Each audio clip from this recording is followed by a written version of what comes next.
Hey everyone, it's Zeraldo here, and today I'm going to be doing a class many of you have been asking for quite a while. It's the Mindbreaker class. It's been around for quite a while. I think I remember using it. It's very powerful, and it's quite fun. It's got some interesting little things and some traditional things they've done with other classes. So that's about it. I'll just show you how to get it now. Your Mindbreaker class, you're going to have to do this. Adventure coin. It's available now. Click here. Just let it load.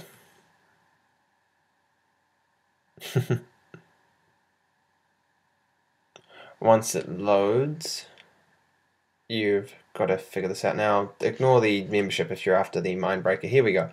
The 12,000 Adventure Coin package. Ooh, it wants me to log in. The 12,000 Adventure Coin package here comes with the Mindbreaker class, and this is the only way to get it. So if you get the any of the other packages, it won't come with it. You've just got to get the 5,000. Now you can do this through your Battlon Master account or elsewhere, but I'm just showing you here for the sake of ease. It counts as AC storage and stuff, so you're good. But the only way to get it is to pay $39.95 US of your real money to get it.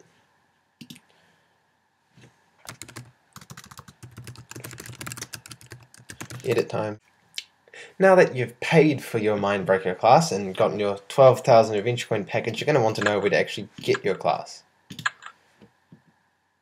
Now, you go to the Book of Lore, you go Badges, you go Other Badges.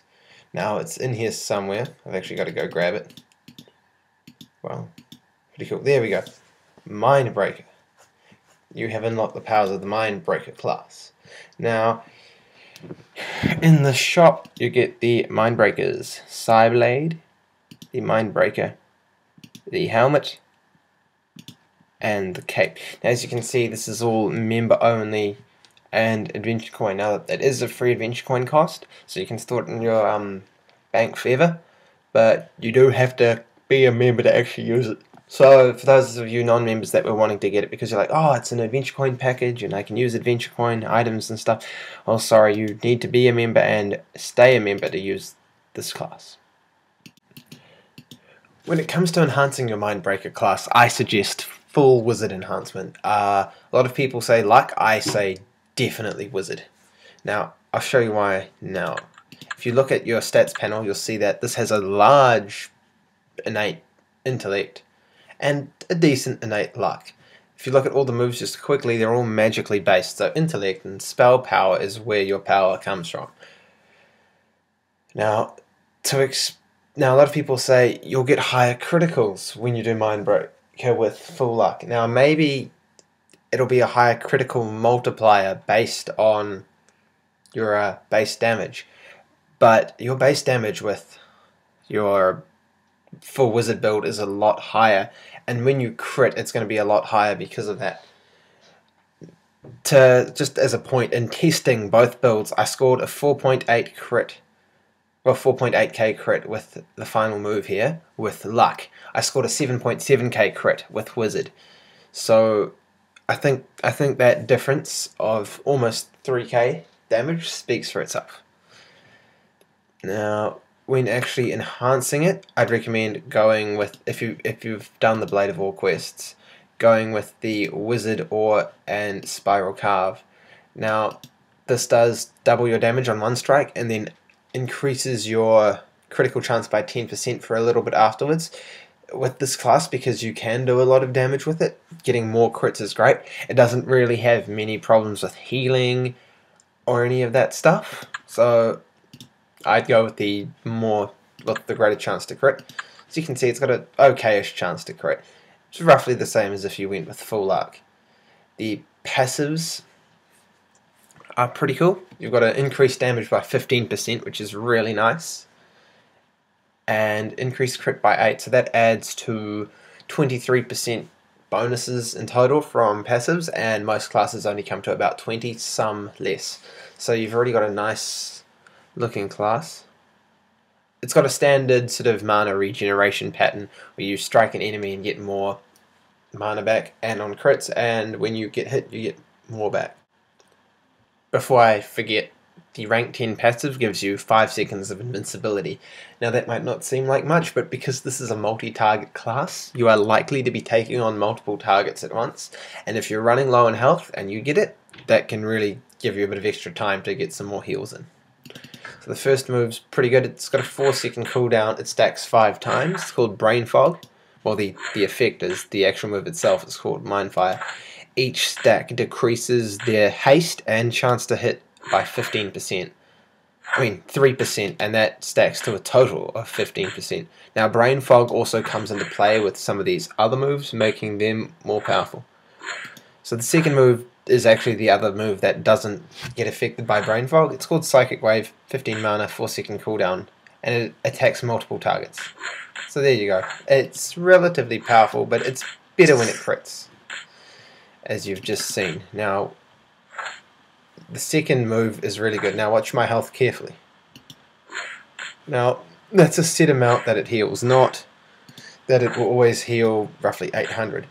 What it does, it takes into account the difference between your current health and your maximum health. Now say my maximum health is 1000, and say my minimum health, no, my current health is 500. It heals halfway through that. So if I'm missing 500 health, it'll heal 250. If I'm missing 1000 health, it'll heal 500, and so on. So it gives you half of the amount of health you're missing. So when you're really low, this is a almost but not quite half heal. Now, as well as doing that, it does a fair amount of damage to one target, as you can see, averaging about 400. It's only got a 6-second cooldown and it only costs 20 mana, so it's actually quite a reliable heal, as well as doing a nice amount of damage. Now this, if that's not enough, this actually sort of gets more powerful with stacks of Brain Fog, so we'll just stack up 5 and I'll demonstrate it right here. So we got 2. You might also have noticed that this is a Psychic class, so it's got Mind Waves as an animation for an auto attack. That was something new. They hadn't really done that before. I can't remember if Ranger had been out by this point or not. But it, as you know, most classes don't do that. So we'll go with that, and 1600 if you've got 5 stacks, thereabouts. Now I'll put a crit on that and you'll be a happy person. Also note that it didn't actually consume the stacks, so keep that up and you're a happy person. Now, the final move here is called Esper's Might. Now, it's also really cheap, 20 seconds. It can attack multiple targets, and it also significantly decreases the amount of damage they do. In addition to that, it gets more powerful when you've got Brain Fog. Just remember that Brain Fog only affects one opponent at once.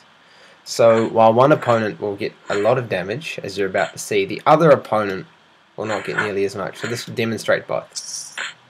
There you go, 3,400 non-crit, 800. Now just to put that in perspective, with luck I got a 4,800 crit with a stable damage range. Now if you're using all these moves together, you pretty much mow down most enemies. So having a Mindbreaker in your group, having multiple Mindbreakers, and there's a crit on the with no stacks or 1 stack, can really strengthen your party. You just don't want to run out of mana, because if you can't heal, then you're stuffed. But the moment you can heal, you can get roughly half your health back. Now, one thing I want to demonstrate about this class's skills before we go anywhere is just how much damage it does block. As you can see, it's 114 normally. It's down to about 66, so not quite half, about 40% again, which is standard really. Now just remember, you'll actually be taking on a second enemy at that time, so you're actually increasing total damage, but you've got 2 area of effect moves and a heal, so this class can really hang in there when need be. There we go. I think that adequately demonstrates this class's power. As you can see, it's an interesting looking class as well. I've always quite liked it. good magical base. So just to recap there, wizard enhancements overlap. Now this thing will be a beast in Blood-Rut Brawls, since it can just stay alive. Your opponents have to be doing some pretty high crits to get you down, especially with such a quick cooldown for a heal. And its damage reduction capabilities. So good for Blood-Rut Brawls. One-on-one, this thing can also be quite good. You just slow down your opponent, keep yourself strong, and damage reduction, and you're away. So I'd recommend this class because A, it's powerful, and B, the way you get, if you remember that is that you get 12,000 adventure coins as well. So when you buy a 12k adventure coins, think about what you're going to buy with your adventure coins first. And if you're happy with what you're getting with your adventure coins, then put the class into the equation. But I wouldn't recommend getting the 12,000 adventure coins just for the class. That's definitely not worth it. But as an added bonus to the adventure coins and what you're going to buy with them, definitely. So I'm going to wrap it up there. The next class on the list is Dragonlord, as voted by you, and after that is Troll Spellsmith. Now I might do a couple extra in between, but those are coming. Also, any new classes Artix Entertainment makes, I will do. Just as a side note, follow me on Twitter, subscribe and like if you enjoyed the video, and I have a Zeraldo Facebook page, as a few people wanted one, so I've made it, given into peer pressure. So if you're a fan, like that. Also check out the other links in the description. I've got some fan fiction that I really enjoy writing, and it'd be cool if you guys could take a look and support me in that. But that's about it. So until next time, bye.